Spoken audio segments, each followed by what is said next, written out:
सुनिन्छ। कोठामा सूर्यको मधुरो प्रकाश छिरेको छ। छोरी ओछ्यानमा सुतिरहेकी छिन्।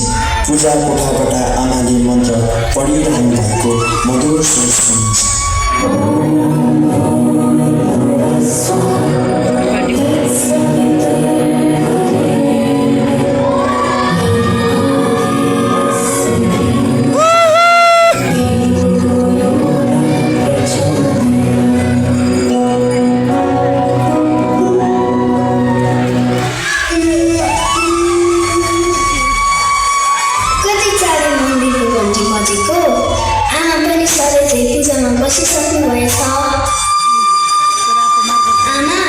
हजुरलाई थकै लाग्दैन? हरेक बिहान यसरी नै चाँडै उठेर भोकै बसेर किन सधैँ व्रत र पूजापाठ गर्नुहुन्छ? त्यसले के हुन्छ र? छोरी, यो केवल परम्परा मात्र होइन, यो त विश्वास पनि हो।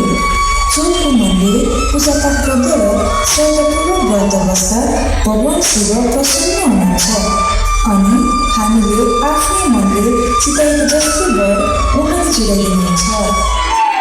साँच्चै आमा? हो नि, त्यसैले त मैले पनि भगवान शिवसँग तिम्रो बाबा जस्तै पुरकारी र मायालु मान्छे मानिदिए।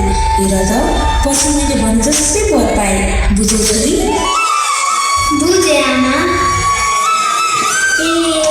भनेपछि मैले पनि मन सफा राखेँ व्रत बस्दा भगवान शिवले मलाई पनि राम्रो राजकुमार झैँ वर दिनुहुन्छ होला। अब छोरी एउटा ठुलो dance reality show let's dance to स्टेजमा जान्छन् र स्टेजलाई मन्दिर खाँदै अगाडि जजको कुर्सी छ, जहाँ बस्ने जजलाई उनले भगवानको रूप मान्दै आफ्नो नृत्य मार्फत आफूलाई कस्तो जीवनसाथी चाहन्छ भन्ने कुरा भगवान रूपी जजलाई मान्छन्।